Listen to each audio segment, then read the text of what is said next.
Hello friends and welcome back to the channel S to mathematics, जहाँ पे हम तैयारी कर रहे हैं हमारे आने वाले ओलंपियाड के लिए। पर्टिकुलरली मैथ्स ओलंपियाड में हम एनएमटीसी के कुछ क्वेश्चंस देख रहे थे। सब जूनियर लेवल पे पिछले 2 वीडियोस आ चुके हैं। अगर आपने नहीं देखे हैं तो अभी आप जाके देख सकते हैं, लिंक डिस्क्रिप्शन बॉक्स में है। साथ ही साथ जूनियर लेवल पे भी हमने कुछ क्वेश्चंस किए हैं, तो उसके 4 पार्ट्स आ चुके हैं। आप चाहें तो वो वीडियोज़ भी देख सकते हैं, दोनों ही काफ़ी हेल्पफुल रहेंगे। चलिए आज का क्लास स्टार्ट करते हैं। हमारा जो पहला क्वेश्चन है वो क्वेश्चन ये है हमारे पास। The 4 digit number 8AB9 is a perfect square. 4 digit एक नंबर है जिसमें क्या है, वो एक परफेक्ट स्क्वायर है। साथ ही साथ आपको पूछा क्या गया है, ए स्क्वायर प्लस बी स्क्वायर की वैल्यू। अच्छा, ये अगर 4 डिजिट का स्क्वायर नंबर है सो ऑब्वियसली क्या होना चाहिए, हमारे पास डबल डिजिट नंबर होना चाहिए। ठीक है, अगर मैं 90 का स्क्वायर यहाँ पे लिखूँ, रफली मुझे ये नहीं पता ये किसका स्क्वायर होगा, सो मैं 90 से स्टार्ट कर रहा हूँ, बिकॉज 90 का स्क्वायर आई नो क्या होता है, 8100। सो ये 90 से तो बड़ा ही होगा, ये नंबर 90 से बड़ा होगा। साथ ही साथ मुझे लास्ट डिजिट में दिख रहा है यहाँ पे 9। सो दो नंबर जिनके लास्ट डिजिट का स्क्वायर में 9 आता है वो है 3 स्क्वायर और 7 square. So 3 square is 9 and 7 square is 49। सो इसमें भी लास्ट डिजिट में क्या आता है, 9 आता है। सो हम क्या करते हैं, हम रेंडमली चेक कर लेते हैं 93 का स्क्वायर निकाल के। सबसे पहले मैं 93 का स्क्वायर अगर कैलकुलेट करूँ, सो 93 का स्क्वायर आएगा, 93 का स्क्वायर विल बी 8649। सो ये एक नंबर हो सकता है। दूसरा नंबर हमारे पास क्या हो सकता है, 97 हो सकता है, लास्ट डिजिट में 97 हो।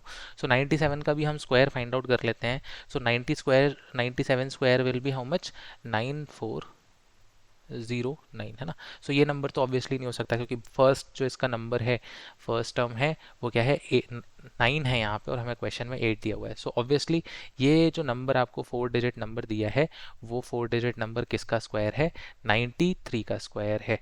वो 93 का स्क्वायर है। चलिए, सो 93 स्क्वायर इज इक्वल्स टू 8649। हमको यहाँ से मिल गया ए और बी की वैल्यू। जो हमारा नंबर था वो हमें किस फॉर्मेट में है, 8AB एंड 9 इस फॉर्मेट में है। सो यहाँ से आपको क्या मिलेगा कि ए किसके इक्वल है, 6 के इक्वल है, एंड बी किसके इक्वल है, 4 के इक्वल है। अब हमसे क्वेश्चन में ये पूछा गया था that we have to find the value of A square and B square. So A square will be how much, 6 square, and b square will be 4 square. So 6 square is 36 plus 4 square is how much, 16. So 36 plus 16 आपका पास कितना हो जाएगा, this will be 52. This will be 52. So correct option कौन सा होगा, option A is the correct answer. Answer is 52. This is equals to 52. ठीक है, चलो आई होप आपको ये क्वेश्चन इजी लगा होगा। क्वेश्चन काफ़ी इजी है सब जूनियर लेवल पे। चलिए नेक्स्ट क्वेश्चन है आपके पास यहाँ पे, if 40% of a number is added to another number then it becomes 125% of itself, the ratio of second to the first number. Okay ठीक है, तो आपके पास यहाँ पे दो नंबर है। दो नंबर कैसे हैं, x और y। तो हम फर्स्ट नंबर लिख लेते हैं, जो हमारा फर्स्ट नंबर है वो मैं लिख लेता हूँ x। सो फर्स्ट नंबर मैंने लिख लिया, दिस इज x, एंड जो आपके पास सेकेंड नंबर है, सेकेंड नंबर को मैं लिख ले रहा हूँ y। अब हमें करना क्या है, 40% of a number. So first number का जो 40% है, 40% ऑफ फर्स्ट नंबर आप कैसे लिख सकते हो, this can be written as 40% of x will be equal to 40/100 multiplied by x। So this will be how much, 40x/100। ठीक है, ये आपके पास 40% ऑफ फर्स्ट नंबर है। इसको आपको ऐड करना है अनदर नंबर, अनदर नंबर यानी सेकेंड नंबर यानी y में हम ऐड करेंगे। सो 40x/100 प्लस y। जब आपने इसको y में प्लस कर दिया, अब ये आपके पास कितना आ रहा है, this is 125% of itself, यानी 125% of x, 125% of x। This can be written as 125x/100। Okay, so let's write over here 125x/100। अब हमें क्या करना है, इसको सॉल्व करना है। तो इसको सॉल्व कैसे कर सकते हैं, y को एज इट इज यहीं पे रहने दीजिए, and this will be 125x/100 minus 40x/100। ठीक है, इसको जब आप सिंप्लीफाई करेंगे, so this will give you y is equals to 85/100 and x over here. अब इस x को हम जब ट्रांसपोज कर देंगे, इस x को ट्रांसपोज करके जब आप इधर ले आओगे, सो this will look like y/x। और यही हमको क्वेश्चन में पूछा गया, यही रेशियो पूछा गया है, the ratio of second to the first number, है ना। इसी का रेशियो हमसे पूछा गया था। तो दिस विल बी 85/100 इसको आप डिवाइड कर सकते हो किससे, 5 से डिवाइड करोगे, सो this will B 17 and this will B 20। सो जो आपका रेशियो आया है वो कितना है, 17:20 रेशियो आया है आपका 17:20। ठीक है, ये ऑप्शन में आपको कहीं नहीं दिया गया है। सो करेक्ट ऑप्शन इसका कौन सा हो जाएगा, this will be none of this, none of this, है ना, क्योंकि करेक्ट आंसर हमारा क्या आ रहा है, 17:20। ओके चलो, now the next question is this. अब यहाँ पे आपको देखो, यहाँ पे एक बहुत सारी सीरीज दी हुई है, 1 1 into 2 plus 1 2 into 3 plus 1 3 into 4, ऐसी आपको सीरीज दी हुई है। कहाँ तक दी हुई है आपको नंबर डिफाइन नहीं है, बस ये बोला गया है 1/n+1। This is equals to 19/20। अब हमें फाइंड आउट क्या करना है, n की वैल्यू फाइंड आउट करना है। अच्छा, अब आप यहाँ पे देखो 1/1 into 2 can be written as 1/1 - 1/2, है ना। सिमिलरली आप 1/2 इसको कैसे लिख सकते हो, 1/2 - 1/3 ऐसे लिख सकते हो।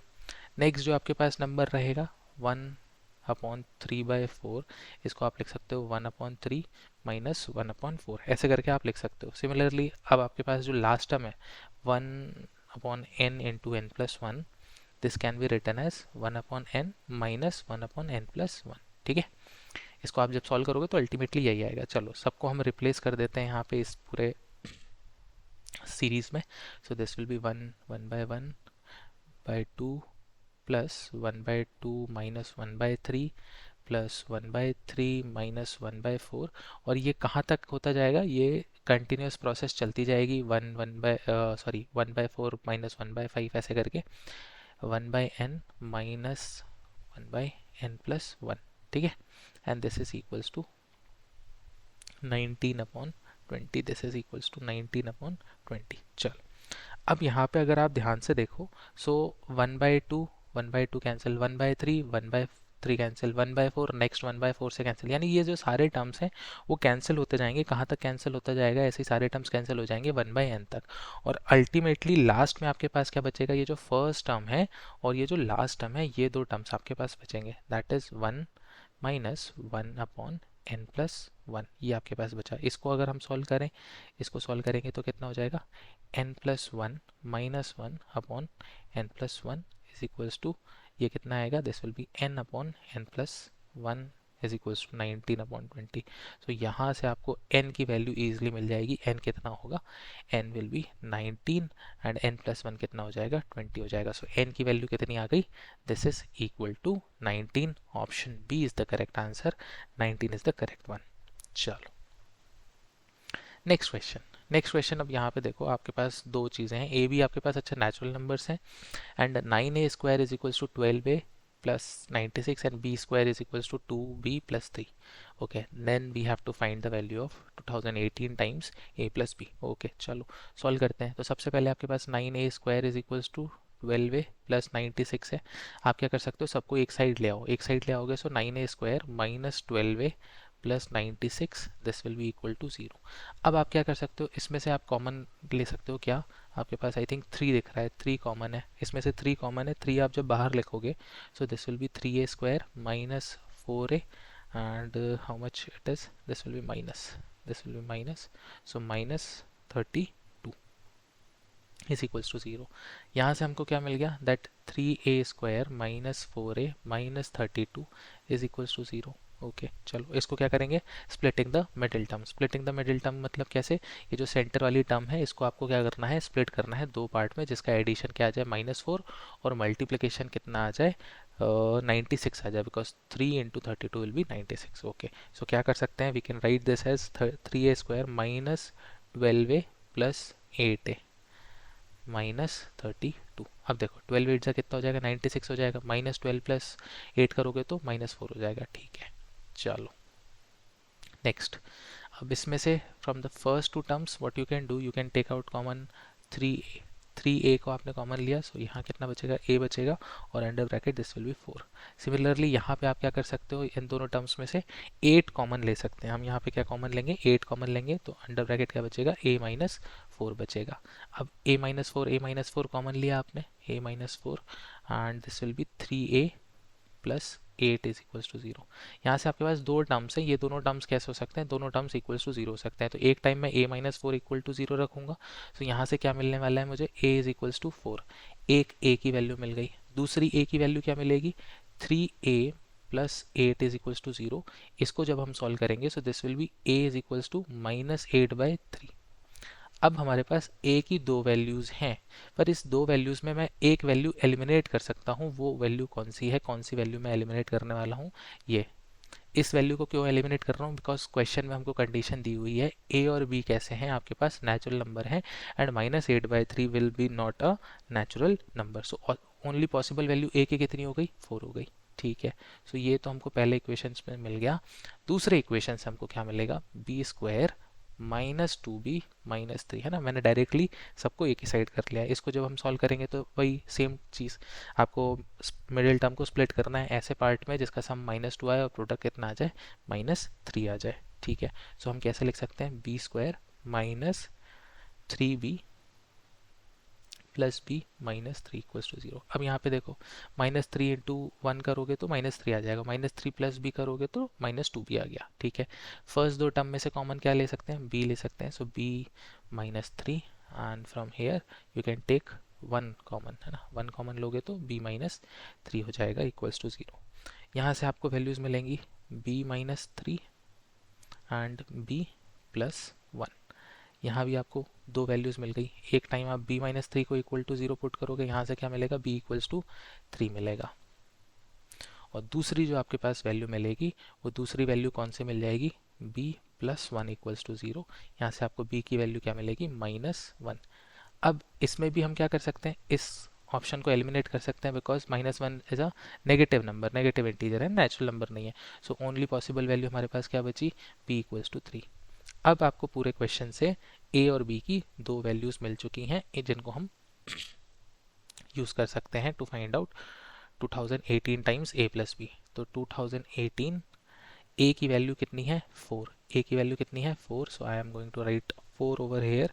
और b की वैल्यू कितनी है, b इज 3, सो 2018 मल्टीप्लाइड बाय 4 + 3 विल बी 7। और जब आप इसको मल्टीप्लाई करोगे तो आपका आंसर आएगा 14126, 14126 which is option C.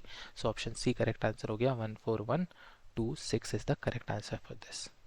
Okay, चलो नेक्स्ट क्वेश्चन। अब देखो नेक्स्ट क्वेश्चन में आपको दो फ्रैक्शन दिए हुए हैं, b/3x-1 is subtracted from fraction a। Okay, इसको हम लिख लेते हैं a/2x + 3 एंड माइनस b/3x - 1। ठीक है, ये हमको पूरे क्वेश्चन में से मिला हुआ है, दोनों फ्रैक्शंस को हमें माइनस करना है। और इनको जब हम माइनस कर रहे हैं so we are getting -11। The resulting fraction, आपको यहाँ रिजल्टिंग फ्रैक्शन कितना दिया है, -11 2x + 3 3x - 1। ओके, चलिए सॉल्व करा जाए। अब इसमें क्या कर सकते हैं हम, सॉल्व करने के लिए व्हाट यू कैन डू, आप क्रॉस मल्टीप्लिकेशन कर सकते हो। क्रॉस मल्टीप्लिकेशन कैसा, a टाइम्स ये हो जाएगा, b टाइम्स ये हो जाएगा और नीचे दोनों डिनोमिनेटर मल्टीप्लाई हो जाएंगे। So this becomes a times 3x - 1 minus b times 2x + 3 whole upon 2x + 3 and 3x - 1। ओके, अब देखो दोनों साइड क्या हो गया, दोनों साइड आपका डिनोमिनेटर सेम हो गया, 2x + 3 मल्टीप्लाइड बाय 3x - 1। सो यहाँ से मुझे क्या मिल जाएगा, मैं सिर्फ न्यूमरेटर्स को कंपेयर कर सकता हूँ। न्यूमरेटर को कंपेयर करेंगे, पहले तो मल्टीप्लाई कर ले, तो 3ax - a minus 2bx + 3 is equals to -11। सिर्फ मैं न्यूमरेटर को कंपेयर कर रहा हूँ बिकॉज डिनोमिनेटर सेम था, I can cancel them out, ये मैंने कैंसिल कर दिए। अब इसको सॉल्व करेंगे, सो सॉल्व करेंगे तो कैसा मिलेगा आपको, पहले तो एक टर्म है जो x में है, सो 3a - 2b, ये x के साथ है, साथ ही साथ minus this is 3b। Okay, so साथ ही साथ क्या हो जाएगा, -a + 3b is equals to -11। अब देखो राइट साइड में कोई भी वेरिएबल के साथ वाला टर्म है ही नहीं, है ना, कोई टर्म नहीं है, इसका मतलब हम क्या लिख सकते हैं यहाँ पे 0x भी तो लिख सकते हैं। अब वेरिएबल वाली टर्म को आप वेरिएबल वाली टर्म के साथ कंपेयर कर लो और कांस्टेंट टर्म को कांस्टेंट टर्म के साथ कंपेयर कर लेते हैं। चलिए, so this will be 3a minus 2b is equals to 0। पहली चीज़ मिल गई, आपने वेरिएबल टर्म को वेरिएबल के कोफिशिएंट से कंपेयर कर लिया। और दूसरा आपको क्या मिलेगा, जो कांस्टेंट टर्म है that is a plus 3b is equals to minus 11। अब आपको क्या चाहिए, a प्लस बी चाहिए। जब हम इनको सॉल्व करेंगे, इन दोनों को जब आप सॉल्व करोगे, सॉल्व कैसे करते हैं, बाय एलिमिनेशन मेथड भी कर सकते हो, बाय सब्स्टिट्यूशन मेथड भी कर सकते हो। जब आप इनको सॉल्व कर लोगे तो you will get a is equals to 2 and b is equals to 3। a और b की वैल्यू आपको कितनी मिलेगी, 2 एंड 3 मिलेगी। और क्वेश्चन में आपसे क्या पूछा गया है, a plus 3। So a is 2, b is 3, ultimately a plus b कितना हो जाएगा, दिस विल बी 5। सो इसका करेक्ट आंसर क्या होगा, 5 इसका करेक्ट आंसर होगा। ओके चलो नेक्स्ट क्वेश्चन। सो आज का ये नेक्स्ट और लास्ट क्वेश्चन है। आपको यहाँ पे यूनिट डिजिट से क्वेश्चन है, 5 raise to the power 2018 minus 3 raise to the power 2018। इसका हमें यूनिट डिजिट बताना है। अच्छा, यूनिट डिजिट में आप क्या कर सकते हो, साइक्लिसिटी देख सकते हो। साइक्लिसिटी मतलब जैसे 5 रेज टू द पावर 1 कितना होता है, this is 5। 5 raise to the power 2 कितना होगा, this is 25। 5 raise to the power 3 कितना होगा, this is 125। Then 5 raise to the power 4, this is how much, 625। So every time अगर आप देखो, सो लास्ट डिजिट क्या आ रहा है, 5 आ रहा है। सो 5 का पावर कुछ भी हो, 5 का पावर कुछ भी हो, इसका लास्ट डिजिट या यूनिट डिजिट कितना आने वाला है, 5 आने वाला है। सो आपको यहाँ से तो पता चल गया कि अब यहाँ पे जो 5 रेज टू द पावर 18 है, क्या है आपके पास, 5 रेज टू द पावर 18 है 2018, सॉरी। सो दिस, इसका लास्ट डिजिट क्या आएगा, लास्ट डिजिट क्या होगा,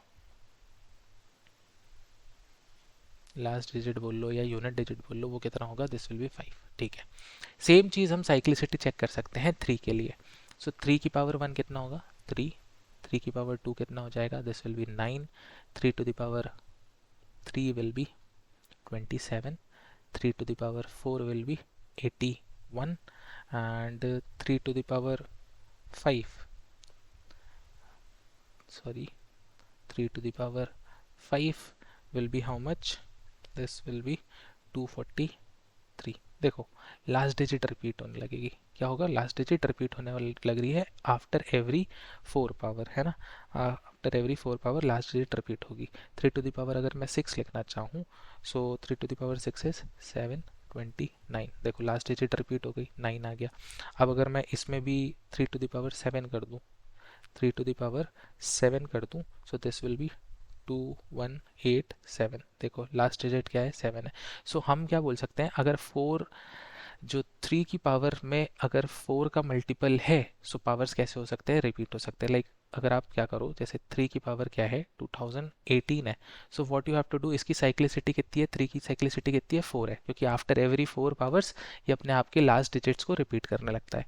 हमें क्या करना है, 2018 को सिंपल डिवाइड करना है, 2018 को सिंपल 4 से डिवाइड करना है और रिमाइंडर फाइंड आउट करना है। इसका रिमाइंडर कितना आएगा, लास्ट डिजिट कितना है, 16 है। सो रिमाइंडर अल्टीमेटली कितना आने वाला है, 2 आने वाला है। रिमाइंडर कितना आएगा, 2 आएगा। और यहाँ से आपको पता चल जाएगा कि अगर रिमाइंडर 2 है, सो इसकी जो लास्ट डिजिट होने वाली है वो कितनी होने वाली है, जो भी लास्ट डिजिट होती है 3 टू द पावर 2 की। सो 3 टू द पावर 2 की लास्ट डिजिट कितनी होती है, this is 9। This is how much, this is 9। Okay चलो क्वेश्चन यहाँ पे सॉल्व हो गया। सो इसकी लास्ट डिजिट कितनी रहेगी, 5 टू द पावर 18 की लास्ट डिजिट 5 रहेगी, और 3 टू द पावर 2018 है, इसकी लास्ट डिजिट कितनी रहेगी, दिस विल बी 9, है ना। अगर आप 9 में से 5 जब सब्सट्रैक्ट करोगे, है ना, जो यूनिट डिजिट्स रहेंगी, यूनिट डिजिट क्या रहेगा, 5 तो नहीं रहेगा, जो भी लास्ट डिजिट रहेगी उसमें 5 तो नहीं बचेगा, माइनस ऐसे नीचे 9 रहेगा। सो दिस विल बी 15 हो जाए। इसके आगे कोई सा भी नंबर हो, आई डोंट नो क्या नंबर है, पर आप क्या करोगे, कैरी ओवर लोगे ना, लास्ट डिजिट में से जो भी नंबर है, लेट सपोज दिस इज 2, है ना, तो इससे आप कैरी लोगे तो ये कितना हो जाएगा, 15 हो जाएगा। और 15 माइनस 9 जब आप करोगे, सो दिस विल बी 6, है ना। सो इसका लास्ट डिजिट क्या आने वाला है, ऑप्शन बी 6 इसका लास्ट डिजिट आएगा। ठीक है, 5 माइनस 9 ऐसा करके -4 या 4 मत लिख देना, है ना। 4 नहीं है इसका करेक्ट आंसर। आप यहाँ पे देखो, कोई भी जो भी नंबर होगा, मुझे नहीं पता इसका लास्ट डिजिट में क्या होगा, 5 होगा, लेट सपोज यहाँ पे 2 भी था, 2 था या 1 था, कुछ भी है, जो भी नंबर है, आप क्या करोगे, कैरी ओवर लोगे ना। सो ये 5 क्या हो जाएगा, 15 हो जाएगा। 15 में से आपको 9 माइनस करना था, तो कितना आएगा, आंसर 6 आएगा। ठीक है, सो आज का ये हमारा लास्ट क्वेश्चन था। आई होप आप लोगों को वीडियो पसंद आया होगा, सारे क्वेश्चन समझ में आए होंगे अच्छे से। अगर आपको वीडियो पसंद आता है, क्वेश्चन समझ में आते हैं, तो प्लीज़ इसे अपने फ्रेंड्स के साथ शेयर करें। साथ ही साथ लाइक करके जाएं वीडियो को, और चैनल को सब्सक्राइब करें, जिससे मैं आपके लिए ऐसे ही वीडियो लाता रहूं। Thank you so much, have a nice day.